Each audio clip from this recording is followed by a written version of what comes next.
Hello ladies yang luar biasa di luar sana. Selamat datang kembali di podcast kita yaitu Fruitful in Christ. Di sini sudah ada C. Sisil, ada Cherry, juga ada C. Jin Fung yang akan menemani kita berdiskusi membahas tentang how to be fruitful as a woman. Nah, menurut C. Sisil dulu ya.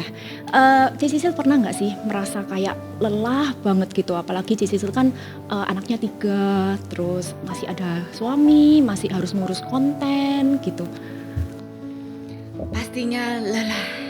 Kita lahir aja, bayi aja belum ngapa-ngapain udah lelah duluan, udah nangis ya kan.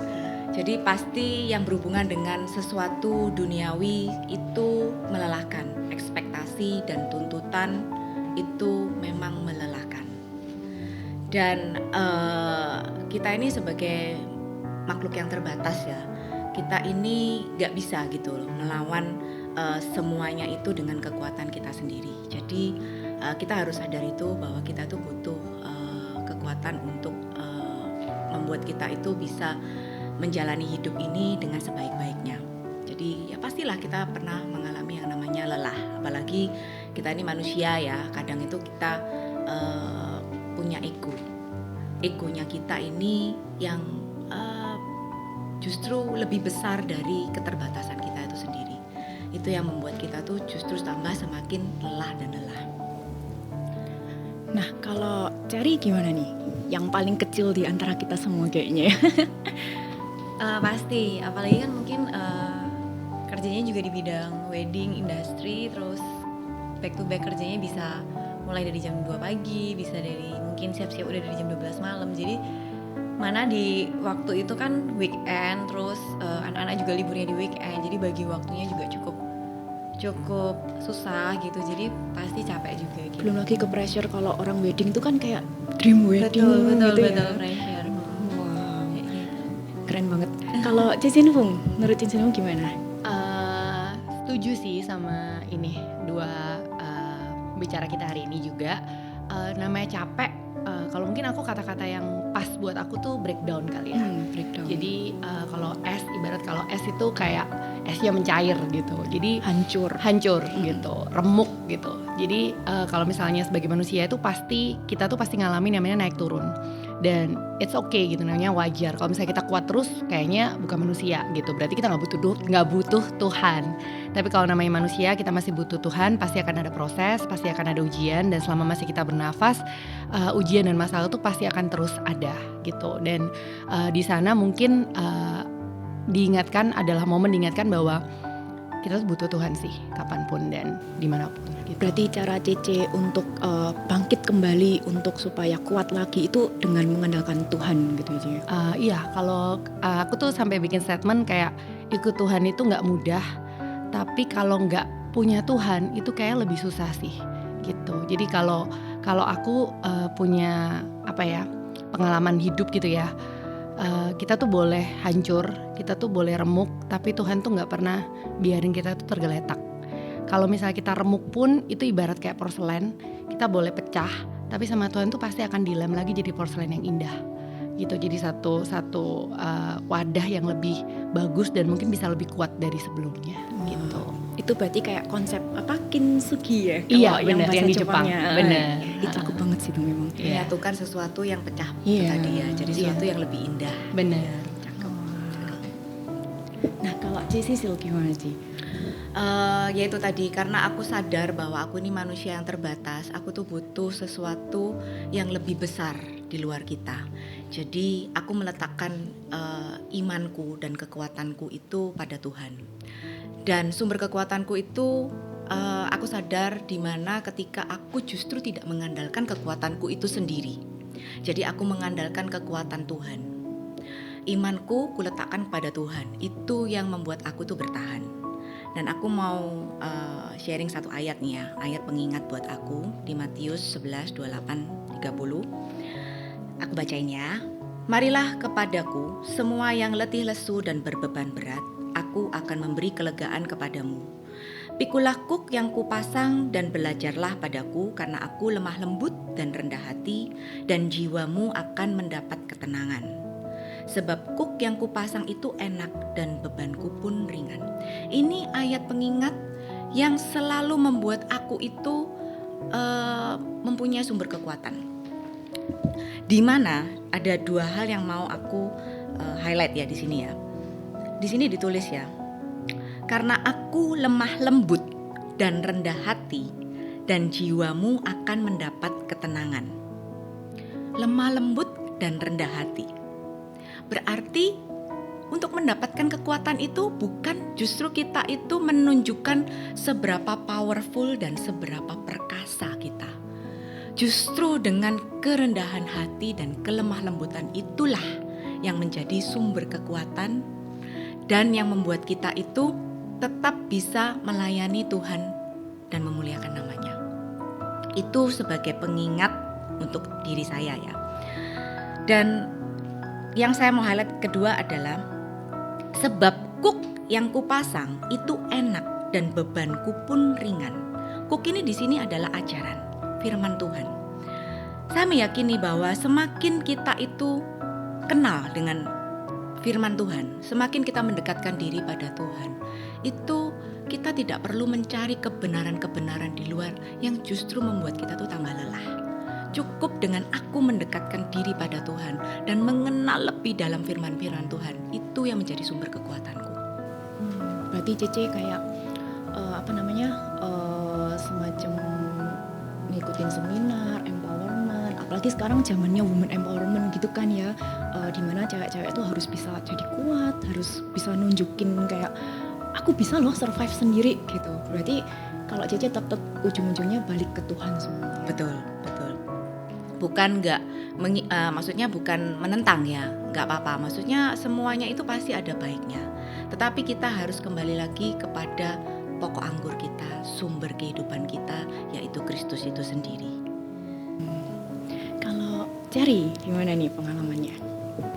Sama sih, jadi pernah juga di masa yang mungkin musim wedding yang back to back gitu ya, pada saat mengandalkan kekuatan sendiri, itu rasa capeknya tuh lebih bener-bener capek dan kayaknya pulang tuh jadi pingin marah gitu. Jadi tadi diingetin lagi juga tentang lemah lembut, tentang kerendahan hati. Jadi bener-bener kayak misalkan kalau lagi capek emang bener-bener nyetel lagu gereja di mobil itu baru berasa kayak iya Tuhan tuh udah segini baik nih, ngasih berkat yang baik, pekerjaan yang baik, anak yang baik, suami yang baik di rumah gitu. Jadi mau minta apa lagi sama Tuhan. Jadi pada saat inget kayak gitu tuh jadi rasanya marah yang mungkin capeknya yang dari tadi pagi gitu, capeknya mungkin yang dari kemarin tuh langsung lebih kayak iya Tuhan tuh udah gitu baik gitu buat hidup kita gitu. Jadi lebih hatinya tuh udah lebih jalani hidup tuh udah lebih gampang gitu, maksudnya lebih tenang, lebih nggak marah-marah, moodinya lebih ditaruh gitu. Jadi anak-anak juga bisa berasa nih pada saat mama tuh oh ini mama tuh lagi nggak oke gitu, mereka tuh bisa tahu. Dan ya mungkin dulu sebelumnya tuh aku waktu belum ikut hati ibu gitu, itu juga cukup ngerubah aku jauh. Jadi sampai waktu habis ikut itu tuh suami sampai bilang wah gila nih, jadi lebih berasa kalau lebih disuamikan sama istri gitu. Mungkin kalau dulu sebelumnya lebih ngerasa udah oke nih, ngerasa kayaknya hidupnya baik-baik saja, lurus-lurus aja, nggak aneh-aneh, nggak kerja juga baik gitu, ngerasanya tuh udah oke gitu. Padahal ternyata pada saat kita benar-benar naruh hidup kita ke Tuhan, apa-apa tanya sama Tuhan. Bahkan mungkin sejak itu tuh aku kalau misalnya mau marah sama suami gitu ya, kalau dulu tuh langsung to the point gitu ngomong gitu. Sekarang tuh kayak lebih berdiam diri dulu, tanya gitu, Tuhan ini waktu yang tepat nggak? Terus setiap kali mau ngomong tuh kayak tanya dulu sama Tuhan, Tuhan kalau misalnya memang ngomong kasih kata-kata yang baik, kasih kata-kata tuh supaya enak gitu. Jadi dari situ tuh benar-benar ngerasa perubahannya tuh jauh. Dan suami tuh benar-benar sampai sekarang masih merasakan kalau istrinya tuh berubah gitu. Anak-anak juga bisa tahu mama tuh berubah gitu. Kayak gitu sih. Pakai teknik yang itu nggak sih, yang tarik nafas, lepas Iya, nafas iya, 4 kali, terus sekali lakukan berapa kali lagi gitu. Sama ya, tanya sama Tuhan sih. Jadi ya lebih kayak gitu. Padahal Cherry sendiri orangnya kelihatannya kualem, udah lemah gitu beda ya. dengan kita ya sih ya. Iya. Apalagi dar gitu ya. Iya. Sama aslinya juga. Cherry yang tampak lemah lembut ini juga struggle di sana gitu ya. Berarti Cherry pasti punya satu lagu yang bener-bener ngena banget nih, yang kalau denger lagu itu tuh pasti langsung jadi kayak everything is alright gitu. Banyak sih, jujur kalau misalnya mungkin orang deket tuh pasti tahu kalau misalnya aku tuh nggak punya playlist apapun, kecuali kalau misalnya kita make a wedding itu bahkan yang nyetel playlist itu dari tim aku gitu. Maksudnya bukan dari aku, karena playlistku tuh semuanya isinya lagu gereja. Dia pesawat aku dengerin supaya kayak jadi pengingat terus gitu. Jadi kalau ditanya specifically satu lagu itu nggak bisa ngomong karena kayak tergantung seasonnya hari itu tuh apa. Tapi pada saat denger itu tuh kadang-kadang bisa kayak hatinya tuh kayak ikut nangis gitu, kayak aduh Tuhan tuh udah terlalu baik lah, mau ngeluh apa lagi sih gitu. Kayak pas banget gitu ya sama Iya. apa yang dirasakan gitu ya. Wah. Nah kalau di tengah kesibukan para cici-cici semua ini ya, pernah nggak sih ngerasa kayak apa yang kita lakukan itu sudah kayak fruitful gitu, kayak berbuah sesuatu yang bagus gitu, yang baik, yang manis gitu? Pernah nggak ya kira-kira Sisil mungkin? Fruitful ya. Fruitful itu kita balik lagi ke dasarnya ya. Be fruitful. Berbuah itu apa sih? Berbuah itu menjadi berkat dan teladan bagi orang banyak yang mencerminkan, yang bersumber dan berakar pada kasih Kristus. Kita ini dulu ya, headline dulu ya. Berbuah, fruitful itu. Dan berbuah itu harus disertai dengan perkataan dan perbuatan yang nyata yang menunjukkan teladan Kristus itu. Berbuah itu juga proses seumur hidup. Dan untuk kamu bisa berbuah itu dibutuhkan yang namanya kerendahan hati. Untuk kamu bisa berbuah, kalau pohon ya, kalau mau berbuah atau tanaman lah mau berbuah itu kan biasanya ditrim ya, dipangkas untuk dia tuh bisa bertunas lagi daun dan menghasilkan buah lagi. Nah, dibutuhkan kerendahan hati agar hati kita ini mau diperbarui, diubahkan, dibentuk dan diproses. Itu berbuah. Jadi jangan mikir kalau berbuah itu wah aku sudah achieve ini, achieve itu. No. Justru berbuah itu adalah dimana kamu itu mau diubahkan, kamu mau diperbarui, kamu mau diproses dan kamu mau dibentuk. Jadi non-stop prosesnya aja ya? Iya, seumur hidup. Seumur hidup. Never ending, forever. Dan untuk kamu bisa berbuah, itu kamu harus dekat dengan sumber dan pokok anggurnya. Kasih ayat lagi ya. Iya. Yohanes bab 15 ayat 5. Akulah pokok anggur dan kamulah ranting-rantingnya. Barang siapa tinggal di dalam aku dan aku di dalam dia, ia berbuah banyak. Sebab di luar aku, kamu tidak dapat berbuat apa-apa. Nah, untuk berbuah itu sendiri kan kamu tanya tadi apa yang aku rasakan gitu ya. Nah, mungkin di dalam pekerjaan ya, dalam pekerjaan aku nih merasa saya ini kan ibu rumah tangga, 3 anak, punya hobi baking dan punya side job content creator. Aku merasa dalam pekerjaanku ini Tuhan tuh pakai aku. Tuhan tuh pakai aku untuk memberkati banyak orang melalui resep-resep yang aku bagikan.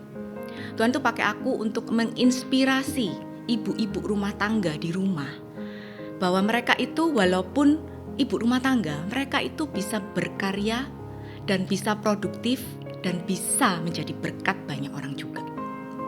Jadi dalam pekerjaan itu aku dipakai Tuhan di sana. Aku dibentuk di sana.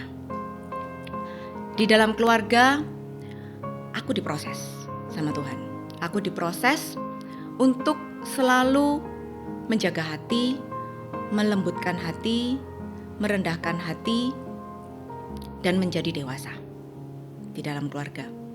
Ya sebagai seorang istri, seorang ibu, ya pastinya saya itu nggak bisa berbuah kalau saya itu tidak bisa menunjukkan teladan Kristus itu sendiri. Ya memang untuk menjadi teladan Kristus itu nggak mudah. Kita harus mengorbankan keegoisan kita, which is itu menyakitkan. Dimana kadang itu kita harus minta maaf dimana kita itu nggak salah. Dan kita itu harus diam walaupun kita itu pengen membuktikan sesuatu atau kita itu mau ngomong sesuatu gitu loh. Tapi kita harus diam, itu adalah buah penguasaan diri. Penguasaan diri, kerendahan hati, kelembutan hati, dan pendewasaan itu tadi. Pernah nggak kayak dari ibu-ibu yang terberkati tadi itu ada contohnya nggak? Maksudnya ada cerita khusus nggak dari ibu-ibu itu yang terbantu? Yang mungkin paling ngena ya di hati, dan itu bikin aku tuh juga sampai nangis ya waktu itu ya. Jadi pas pandemi COVID, kalian tahu sendiri kan, perekonomian tidak baik-baik saja waktu itu. Semua banyak yang dipulangkan lah, istilahnya di rumah semua gitu. Nah ternyata dengan aku bagi-bagi resep itu banyak dari ibu-ibu yang bisa berjualan menggunakan resepku itu. Dimana pada waktu aku memulainya ini, aku tidak ada ekspektasi di sana. Aku cuma pure mau bagi resep aja, ya, cuman inspiring them aja gitu. Tapi ternyata pada waktu COVID itu banyak banget yang DM saya, DM aku bilang bahwa mereka itu bisa berjualan dan bisa sampai menafkahi keluarga. Dimana suaminya waktu itu mungkin ya di PHK atau kerjaannya gulung tikar apa segala macam. Mereka bisa menafkahi keluarga itu dengan berjualan pakai resep-resep yang kita share. Itu tuh bikin aku tuh wow, sampai merinding. Aku tuh sampai nggak nyangka gitu loh. Aku nggak nyangka ternyata hanya aku share resep, aku tuh dipakai segitunya gitu loh. Dan mereka tuh juga bisa memberkati banyak orang di sekitarnya mereka. Mereka tuh juga bisa pasti kan mereka kalau jualan kan juga hire staff ya. Mereka pun juga Buka lapangan buka pekerjaan, lapangan kerjaan jadinya. juga gitu loh. Sampai sekarang itu masih ada yang DM saya. Awalnya itu mereka itu yang nggak kerja, sampai mereka tuh sekarang punya toko. Ikutan merinding sih. Iya, aku sampai punya toko, dilanjutin gitu loh maksudnya. Yang tadinya mereka tuh nggak ngapa-ngapain, jadi gara-gara COVID itu mereka kan buka PO, buka pesanan itu dari rumah. Sampai sekarang tuh dilanjutin buka toko. Oh, wow. Dan outletnya sudah ada beberapa. Oke. Itu sih. Ya itu, jadi berbuah itu proses yang panjang, yaitu seumur hidup tadi, dan memang dibutuhkan kerendahan hati dan kesiapan hati ini yang mau dibentuk, diperbarui, diproses, dan diubahkan itu tadi. Kalau Cicin Fung gimana? Pernah? Oke, kalau kita ngomongin berbuah ya, kalau kita ngebayangin pohon yang berbuah itu tuh selalu balik pada tanahnya dulu, sama akarnya dulu. Karena sebagus apapun biji yang kamu tanam, sebagus apapun kamu siram, tapi kalau tanahnya itu tidak baik, itu percuma. Nah, tanah itu berbicara tentang hidup kita. Jadi bagaimana kita bisa berbuah kalau hidup kita itu tidak diisi dengan sesuatu yang baik juga gitu. Kalau kita mau menjadi tanah yang subur, berarti kita harus mengisi dengan sesuatu yang baik gitu. Jadi nanti kalau misalnya kita tanahnya sudah baik, mau diisi dengan biji apapun, itu pasti akan berbuah. Dan buah itu kalau kita ngomongin tentang kayak petani atau siapapun yang sedang menanam, sebenarnya menikmati buah itu bukan yang lagi menanam, tapi yang menikmati itu adalah orang sekitar kita. Buahnya itu loh, yang menikmati adalah orang-orang yang ada di sekitar kita gitu. Jadi kalau kita ngomongin, kan kalau misalnya ditanyain, aku pribadi sering tanyain, Fung, apa sih goal hidup kamu gitu. Aku pengen hidup penuh dan hidup berdampak. Dan itu berat sebenarnya, karena kalau kita ngomongin hidup berdampak, berarti dimanapun kamu berada, dimanapun kamu ditempatkan, kamu harus bisa jadi berkat, bisa jadi dampak. Tapi balik lagi, kadang-kadang kita juga breakdown gitu. That's why kita juga tetap harus mengisi. Kenapa? Makanya kalau misalnya aku pribadi, aku selalu berusaha setiap hari Minggu ke gereja. Mungkin di hari yang lain aku bisa ke persekutuan doa. Buat apa sih? Buat mengisi. Itu sama kayak kita mobil, kalau nggak diisi bensin juga nggak bisa jalan. Karena kita butuh sebuah tempat pemberhentian di mana kadang-kadang tuh kalau misalnya lagi di gereja atau misalnya kita lagi di persekutuan doa, aku cuma duduk dengerin lagu gereja aja bisa nangis gitu. Padahal ya lagi nggak ada masalah. Orang nangis tuh kan bukan karena kalau misalnya kita lagi di gereja terus ngeliat orang nangis, orang ini lagi ada masalah. Enggak loh. Kadang kita nangis tuh cuma karena kita ngerasa kebaikan Tuhan. Kayak kadang itu tuh kayak bisa malu gitu loh. Kayak kok bisa ya, Tuhan tuh kok bisa baik banget gitu. Waduh, aku tuh cengeng, sorry ya. Tuhan tuh kok bisa baik banget sih sama kita manusia yang kadang itu kita tuh jahat gitu loh sama Tuhan. Maksudnya kita tuh kerasa kayak, wih Tuhan gak layak sih gitu. Jadi makanya bahkan di lagu praise pun gitu, kan ada kan yang bilang kayak, pernah gak sih kamu di lagu praise pun tuh nangis gitu. Dan itu aku banget sih. Karena walaupun dia rancak gitu ya, nyanyinya tuh loncat-loncat nyanyi gitu, tapi aku tuh nangis karena aku merasa Tuhan tuh baik banget. Aku sama kayak Cherry, salah satu me time aku tuh di mobil. Dan di mobil aku cuma ada lagu gereja gitu. Dan aku sama kayak Cherry juga, aku cuma bisa main gitar tuh lagu gereja. Aku nggak bisa nyanyi lagu, nggak bisa main gitar lagu dunia gitu. Karena aku belajar gitar pun itu cuma untuk lagu gereja. Aku bisa main piano, cuma bisa main piano lagu gereja. Jadi karena memang di sanalah titik dimana aku tuh bisa merasakan kebaikan Tuhan gitu. Dan ya itu kayak tadi aku bilang sih, harus mengisi sih. Kalau kita mau berbuah, percuma kalau misalnya tanahnya tuh nggak subur. Jadi balik lagi ke kitanya. Jadi nggak usah fokus. Kadang-kadang kita tuh mikir kayak gimana caranya aku berbuah. Nggak perlu kok.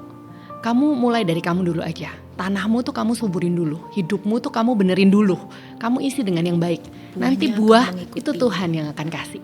Karena Tuhan yang akan membuat buah itu akan bagus gitu loh, gitu sih. Jadi kalau ngomongin dampak, mungkin kalau misalnya tanya kayak tadi kan sampai tanya ke C. Sisil, pernah nggak sih berdampak gitu? Kalau aku pribadi tuh ada hal-hal yang mungkin kayak seminggu lalu ada satu orang dan dia bukan dari agama yang sama sebenarnya gitu. Tapi dia ngechat aku tuh panjang banget, dia bilang, "C, aku tuh lagi stuck di reelsmu 30 menit ngeliatin semua reelsmu." Padahal reelsku juga gak semuanya rohani gitu, karena ada yang kacau, yang lucu-lucu gitu. Terus dia bilang di bawahnya, dan aku nangis, C. Aku bisa merasakan Tuhan di dalam setiap kontenmu. Dan dia bukan di agama yang sama. Dan aku bisa ngeliat itu tuh ngerasa kayak Tuhan kayak tadi Cici bilang, kadang-kadang dari konten yang kadang kita itu tidak bermaksud untuk memasukkan itu gitu. Tapi ternyata Tuhan bisa pakai konten kita itu untuk berkatin orang. Terus aku juga pernah kayak lagi nyanyi gitu, aku rekam. Padahal ya biasa gitu, bukan yang aku juga bukan worship leader gitu. Tiba-tiba ada yang DM kayak, "C, thank you for sharing this," kayak udah nyanyi buat aku. Karena hari ini tuh di malam aku lagi ngeliat storymu, aku lagi hancur. Dan aku tahu Tuhan tuh lagi ngingetin aku lewat storymu gitu. Thank you ya, C, gitu. Dan aku kayak wow. Dan aku juga tidak merasa, maksudnya tidak berpikir kayak wah ternyata dari cuma sebuah konten yang kecil, dari sebuah konten yang aku cuma nyanyi itu tuh bisa bikin orang tuh kuat gitu loh. Bukan aku ya, balik lagi bukan aku, tapi Tuhan pakai aku sebagai sapunya, Tuhan pakai aku sebagai alatnya untuk bisa memberkati orang lain gitu. Kayaknya kita perlu tisu nih. Iya, maaf ya, aku cengeng banget orangnya soalnya. Thank you. Untung saya gak ikutan nangis. Perlu tisu juga? Nah, kalau cari mungkin ada cerita yang lain nih. Jujur sebelum datang ke sini itu udah kayak aslinya nggak mau, awalnya bilang oke, terus tiba-tiba ngerasa kok kayaknya nggak layak gitu ya, dan nggak ngerasa kayak hidupnya juga bisa berbuah buat orang lain gitu. Tapi diingatkan di sini kayak dengerin Cici Nifung. Terus tadi sempat tanya sebelum mulai gitu, tadi sempat tanya, "C, apa sih berbuah itu?" gitu. Tadi juga sempat tanya sama Cici Siska. Nggak nyangka kalau ternyata hidupnya juga berbuah, walaupun mungkin belum jadi menginfluence banyak orang. Tapi jujur tiap kali aku ikut, dulu pernah ikut retreat juga, terus pernah ikut hati ibu gitu, di Dotsco nih ada gitu kayak pengen sharing sama orang kalau ini tuh bagus gitu, kalian mesti ikut. Tapi tiap kali mau sharing tuh kayak nggak berani. Jadi thank you buat Jessica udah maksa untuk ada di sini. Mungkin ini tuh bisa jadi awal kalau mungkin bisa berbuah buat orang lain gitu ya. Tapi kalau buat dari aku sendiri, berbuah itu mungkin bisa kelihatan dari dulu aku tuh sama anak-anak, terutama yang besar gitu ya, apalagi punya anak di usia muda, dari keluarga yang broken home, gak tahu gambaran keluarga yang baik itu gimana gitu. Jadi hubungan sama anak itu kelihatan baik-baik saja, tapi ternyata gak baik gitu. Sampai pada akhirnya mungkin kalau aku ketemu anak yang pertama gitu ya, kadang-kadang dia kalau ngelakukan kesalahan dikit aja, dia tuh mungkin bisa kayak ada rasa takut kalau ngelihat aku gitu. Ya percaya Tuhan aja itu gak cukup, ngerasa Tuhan ada di hidup kita itu aja gak cukup gitu.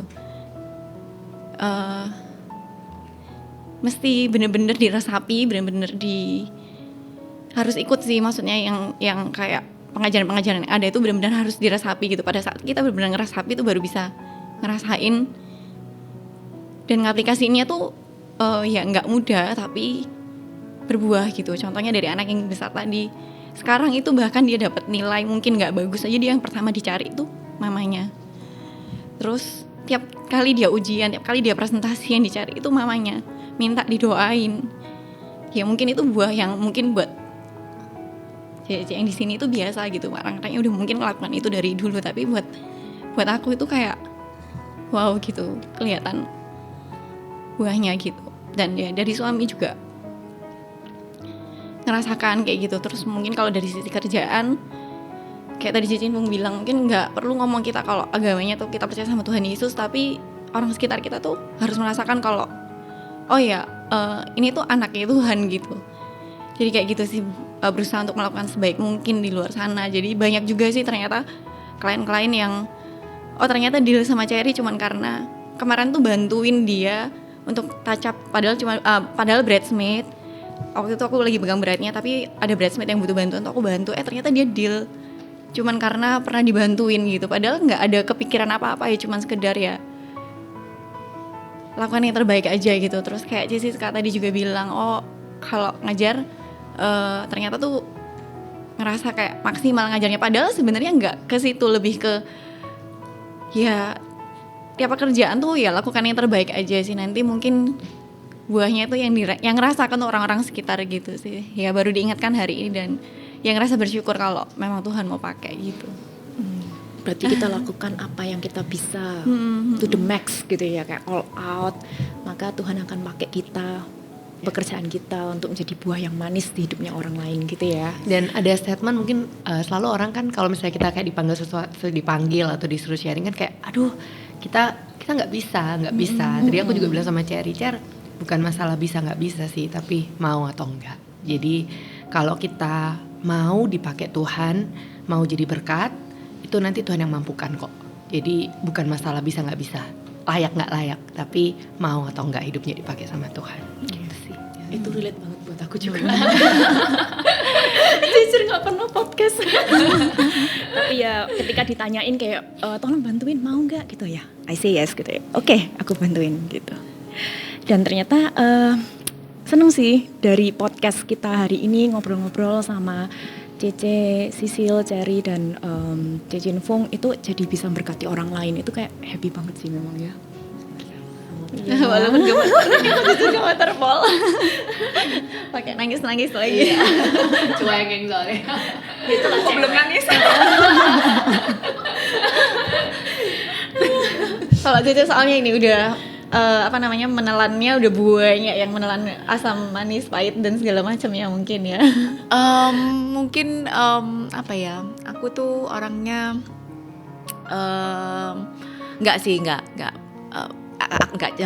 jangan bilang aku lebih banyak, kamu nggak tahu lah, porsinya orang itu kan beda-beda. Aku belum tentu bisa jadi Cherry, aku belum tentu bisa jadi Jinfung, aku belum tentu bisa jadi Gloria. Jadi nggak ada yang bisa replace satu sama lain. Semua orang itu punya journey-nya masing-masing, punya prosesnya masing-masing. Ya, cuman aku itu ini ya boleh lagi kok. Iya nggak apa-apa silakan deh. Aku itu punya untuk menjalani hari-hari ini dengan segala macam ujian, rintangan dan semuanya itu Matius bab 6 33-34 ini yang selalu aku pegang ya. Tetapi carilah dahulu kerajaan Allah dan kebenarannya, maka semua itu akan ditambahkan kepadamu. Sebab itu janganlah kamu khawatir akan hari besok, karena hari besok mempunyai kesusahannya sendiri. Kesusahan sehari cukuplah untuk sehari. Ini yang walaupun aku nggak tahu ya, maksudnya seberapa banyak yang udah aku telan, seberapa ini ya kuantitinya apa, tapi ini yang membuat aku tuh melangkah lebih ringan. Jadi beban yang rasanya berat banget itu yaitu tadi aku letakkan pada Tuhan, dan aku jalan itu day by day, page by page, chapter by chapter. Itu sih yang membuat aku itu mungkin yaitu maksudnya kelihatannya kok aku fine aja, sebenarnya di sini tuh nggak fine. Pasti setiap manusia pasti punya luka sih. Yaitu, tapi yaitu bagiku yaitu aku pegang ayat ini yaitu untuk menjalani aku sehari-hari ini. Kesusahan sehari cukuplah sehari. Itu sih. Tadi ada ditanyain, Cherry punya satu lagu kesukaan nggak gitu? Kalau aku pribadi tuh sebenarnya sama kayak Cherry, nggak punya lagu ini, tapi kebetulan kayak 1-2 bulan terakhir ini tuh lagi banyak pergumulan gitu ya. Terus ada satu lagu yang kata-katanya bagus banget gitu. Lagunya tuh kata-katanya gini, burung di udara Tuhan pelihara gitu kan. Dan waktu dengar lagu itu, percayalah kalau kalian lagi hancur, itu bakal nangis sih. Karena kadang kita mikir kayak gimana jalan jadi hari esok gitu. Kayak Cici ini bilang jalani hari demi hari. Tapi kalau kita buat orang-orang mungkin yang lagi banyak masalah gitu, mau jalani hari esok aja udah nggak berani gitu, Cici. Kayak besok ya apa ya gitu. Nggak Kita harus kepikiran. hadapi itu ya apa ya gitu. Tapi mungkin karena lagu-lagu yang seperti itu, maksudnya kayak kadang-kadang firman Tuhan gitu ya, lagu gitu, itu menjadi satu kekuatan loh. Kadang kita tuh nggak perlu dengerin nasihat orang yang panjang gitu ya, tapi kita cuma dengerin kata-kata yang, ih Tuhan, burung di udara aja loh, Tuhan tuh pelihara loh. Apalagi kita sing dibentuk sama Tuhan gitu, apalagi kita tuh anak yang Tuhan sayang gitu loh. Gak mungkin kok. Jadi itu bisa jadi salah satu kekuatan. Dan aku kemarin juga dengerin satu podcast yang bagus banget. Dia tuh bilang gini, kadang kita sebagai manusia sering kita tuh fokus, kita tuh minta berkat sama Tuhan. Tuhan berkati aku gitu. Padahal sebenarnya yang harus kita minta tuh damai sejahtera. Karena kalau kita kehilangan damai sejahtera, kita tuh kehilangan semua. Kita boleh tetap takut, tapi kita gak akan kehilangan damai sejahtera. Aku 2 tahun kemarin, mungkin kalau orang Surabaya yang dengerin pasti tahu lah, aku punya masalah yang sangat besar sama suami. Dan aku selalu bilang sama orang-orang gitu loh, tanah pijakan aku tuh hancur gitu. Aku tuh remuk gitu. Kayak bahkan menjalani hari esok aja tuh gak berani sama suami. Aku merasa everyone staring at me gitu, kayak menghakimi gitu. Ya apa ya gitu. Tapi anehnya aku sama suami tuh tetap bisa tidur nyenyak. Karena Tuhan kasih damai sejahtera. Dan hal-hal kecil sama Tuhan tuh ditunjukkan setiap hari, bukan hal besar ya. Masalah tuh sama Tuhan gak langsung ditutup kayak oke, selesai gitu, enggak. Tapi setiap hari Tuhan tuh kasih mujizat kecil yang bikin kita tuh kayak senyum sendiri, kayak wow, Tuhan baik ya, Tuhan ini, Tuhan tuh sweet ya, Tuhan tuh manis. Kalau kamu deket sama Tuhan, kamu bisa ngerasain bahwa Tuhan tuh manis banget. Tuhan tuh baiknya tuh every person tuh disentuhnya beda-beda gitu. Mungkin ada orang yang dikasih sama Tuhan itu berkatnya segini, mungkin kita segini, tapi Tuhan tahu karena dengan segini Cinfung bisa be happy kok. Cinfung gak perlu dikasih yang segini, tapi mungkin orang ini harus dikasih yang segini gitu. Karena memang setiap porsi yang Tuhan kasih itu pasti personal. Tuhan itu personal soalnya, Tuhan tuh manisnya personal. Jadi kalau boleh gitu kayak, jadi kalau misalnya kita boleh doa sama Tuhan, jadikan kita tanah yang subur supaya kita bisa jadi berkat buat orang lain. Dan yang kedua, jangan lupa tiap hari sama Tuhan tuh minta damai sejahtera. Karena tiap hari kita tuh dapat gangguan ya, Cer ya. Kadang di mobil aja kita lagi diem bisa ditintin orang dari belakang. Kalau kita nggak punya damai, kita bisa kepancing marah. Kayak apa ya, orang kok tantin-tantin, kita nggak ngapa-ngapain. Nah itu padahal lagi digangguin. Nah kalau kita punya damai sejahtera, kita bisa mikir kayak, oh mungkin mau lahiran. Makanya tintin-tintin. Think positif ya. Berusaha gitu, mikir positif, understand. gitu. Atau ya itu harus ada damai sejahteranya Yeah. gitu. Jadi supaya kita bisa jadi tanah yang subur. Jadi kayak ojo sampai kepancing. Kalau dia bawa tomat busuk kita dilempar, jangan sampai kita juga makan tomat busuknya. Harus kita lempar lagi gitu ya. Semoga itu bisa jadi pengingat juga buat kita semua sih.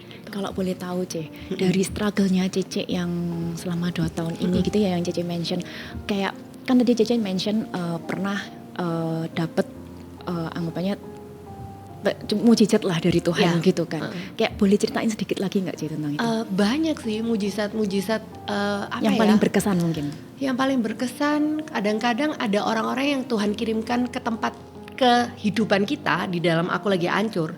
Orang yang bahkan kalian berpikir orang itu tidak akan hadir gitu. Tiba-tiba di just come in dan bilang kayak telepon kayak, Fung, aku denger kamu punya masalah ya. oke, yuk aku bantu gitu. Orang yang bahkan kamu berpikir nama dia aja nggak ada gitu. Dan aku percaya itu Tuhan. Kalau kita mikir secara manusia, secara logik gitu ya, oh ya kebetulan, ya kebetulan aja mungkin dia dengar dan segala macam, mungkin diberitahu teman gitu. Tapi aku nggak pernah mikir gitu sih. Aku selalu berpikir bahwa setiap orang yang bahkan Tuhan kirimkan di hidup kita, dia cuma just checking us, telepon, I know it's God. I know it's God. Tuhan yang menggerakkan Tuhan mereka ya. ya. Tapi balik lagi 2 tahun, hang on. Itu kalau ibarat kamu lagi nge-gym, kamu pull up, itu kamu 2 tahun tuh bertahan. Dan di bawahmu tuh jurang. Dan yang megangin aku, waktu tanganmu udah luka semua, kamu pull up itu udah gak kuat. Sebenarnya di atas tuh yang megangin Tuhan. Jadi Tuhan yang benar-benar kayak hang on Fung, hang on. Bentar lagi selesai, bentar lagi, 2 years. Dan hari ini aku bisa bersaksi, Tuhan kasih kemenangan. Gitu, setelah 2 tahun ya, tapi hancurnya 2 tahun diremukin sih. Proses trimmingnya Prosesnya gitu. iya.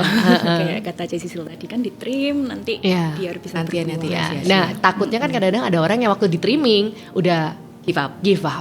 Udah gak kuat aku Tuhan. Mau Nah, berkatnya tapi nggak mau prosesnya. bener. Nah, terus gimana kalau misalnya nggak mau give up? Makanya harus ikut kayak acara-acara yang bisa nguatin gitu. Karena percayalah, acara sekecil apapun, kalau Tuhan mau bicara, Tuhan bicara kok. Gitu. Jadi jangan lari, justru harusnya mendekat. Jangan lari dari Tuhan, harusnya mulai mendekat dan mencari mungkin komunitas atau misalnya acara atau apa yang bisa mengisi kita untuk dekat sama Tuhan sih. Gitu. Wah, kebetulan banget habis gini ada Shine Women Conference nih, ya kan. Nah, buat yang sudah ikut mungkin bisa sharing sedikit gitu, terutama Cari tadi katanya mau pingin sharing tuh kalau ada acara bagus cewek-cewek harus ikut gitu kan. Mungkin bisa kasih. Kalau Women Conference, jujur yang tahun lalu tuh sempat mau ikut, cuman tanggalnya pas lagi kerja. Tapi kalau dari aku sendiri yang ikut Hati Ibu kemarin bener-bener kenapa? Jadi sebelumnya tuh aku juga pernah ikut retreat, itu juga bagus banget. Tapi kalau retreat itu kan kita dalam 3 hari tuh full materi tuh full banget. Jadi belum sempat praktek udah ketumpuk semua gitu materinya. Tapi kalau di Hati Ibu kemarin itu bener-bener minggu ini bahasnya apa, jadi kita tuh masih bisa punya waktu untuk merasapi itu dalam 1 minggu, masih ada tugas-tugasnya, PR-nya gitu. Terus jadi dari situ benar-benar ngerasa oh iya ya perlu nih ada komunitas atau mungkin mungkin kayak ke gereja itu tadi tiap hari. Aku juga sempat bilang sama Siska, gimana ya, kayaknya nggak layak, apalagi belakangan ini tuh kayaknya lagi struggle banget untuk masalah iman gitu, ngerasa imannya kok up and down gitu ya. Jadi kalau misalnya memang nggak diisi tuh kayaknya memang pasti akan lebih jauh lagi gitu. Dan balik lagi ke duniawi kita, mungkin akan balik lagi cari yang suka marah-marah, mungkin akan balik lagi cari yang moody gitu, kayak gitu sih. Jadi mesti ikut supaya jadi pengingat terus sih. Mesti ikut ya. Kalau Sisil?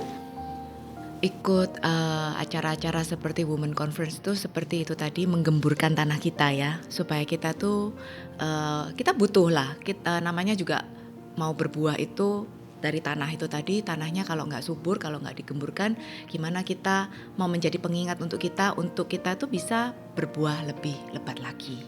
Jadi aku sih very recommended ya acara seperti Women Conference, ikut seperti pengajaran Hati Ibu itu. Bagiku itu adalah kesiapan hati kita yang mau dikoreksi dan diubah itu sih. Jadi it is not about apa ya, tapi lebih ke seberapa kita mau membuka hati untuk hal-hal yang mendekatkan diri kita pada Tuhan. Itu sih. Oke, jadi untuk para ladies di luar sana yang ingin ikut berkembang, bertumbuh, menjadi buah untuk orang-orang di luar sana, bisa ikut Shine Women Conference. Oke, thank you untuk waktunya ya, Thank Sisil, you. Jerry, dan Cici Fong, sangat memberkati sekali. Thank you. Thank you.